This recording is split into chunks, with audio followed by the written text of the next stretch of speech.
Hey YouTubers, I just got my dry rock from Bulk Reef Supply today. Ordered about a week ago. Joking. Yeah, so in my tank I had about 15 pounds of rock, live rock, which I purchased as live rock, not dry rock.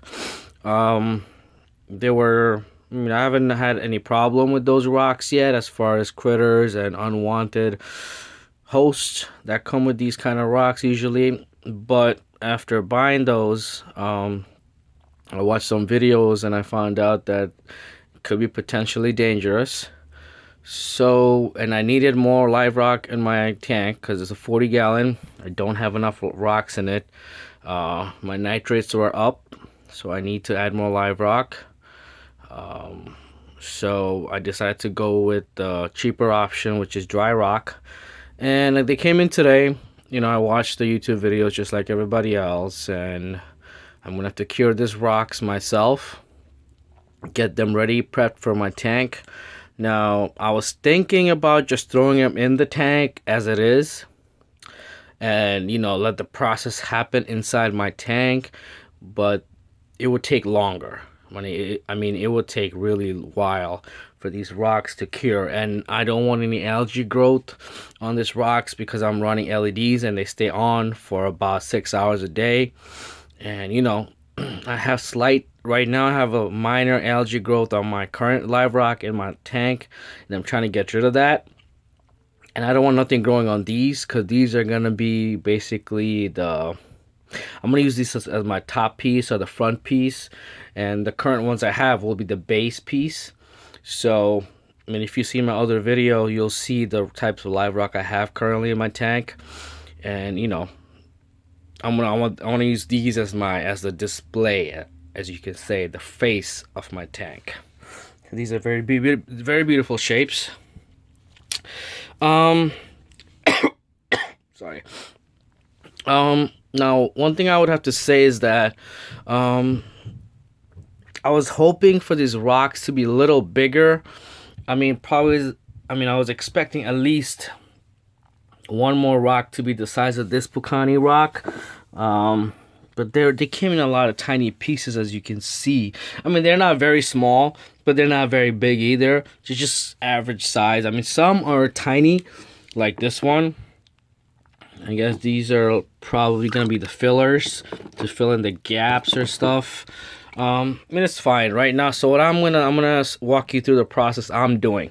So right now, as you can see, this is just what do you call it? I don't know what to call this. It's the bowl, I guess. I don't have a drum. I don't have an extra drum or a bucket for these guys, so I had to use this, what I have in store. I don't want to spend money buying another drum or a bucket just to cure these live rocks. So hopefully this will be the only time I have to do it. This should be enough for my tank. I don't want to add any more. These live rocks were pretty. These dry rocks are pretty cheap. Anywhere from $2.99 to $5 on Bulk Reef. So check it out. So let me walk you through the process. What's gonna happen right now? They just came in, so I put some RODI water in here. I'm gonna let them sit in this fresh, pure water for about a week and a half. I'm gonna let them sit in the pure water for a week and a half. I'm gonna change it once the water gets a little cloudy. I'm gonna change the water during that time, put more RO water in it, and just keep doing that for a week and a half, maybe 2 weeks, depends how I feel about it. Just so first week and a half to 2 weeks, just gonna be strictly RO water, no salt water. I'm gonna put a heater in it right now. Get the water a little warm, temperature up. I'm not gonna put power head in it yet because there's nothing going on. This is just to just soak the rocks. That's all, and get the stuff out of it. So it's gonna be like this for about a week and a half to about 2 weeks, and after that, I think I'm gonna do a week and a half because I'm impatient. I'll be honest. I just want to get the real work started. Because right now I can't add any additional corals into my tank because I need to aquascape first. So this is gonna be like this. Sorry. And yeah, after about a week and a half, I'm gonna put salt water in it, and I'm gonna add some some bacteria formula that I bought also from Bulk Reef. I'll show you that in a second. I'll add that, add a power head. The heater's gonna be in it, and then I'm gonna turn the light off. This is the room that I'm using. I mean, nobody's in this room. I'm gonna turn the light off like this. It'll be dark, completely dark. When you're doing these, when you're curing the rock, especially when you add the salt water and you're like cycling the rocks, is best. I recommend.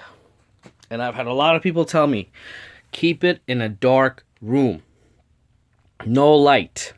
I mean, turn on the light when you're gonna check up on the rock or do the water change, but keep it a dark room all the time because you don't want any algae growth while you're curing the dry rock. You want them to be as pure live rock as you can. So no light.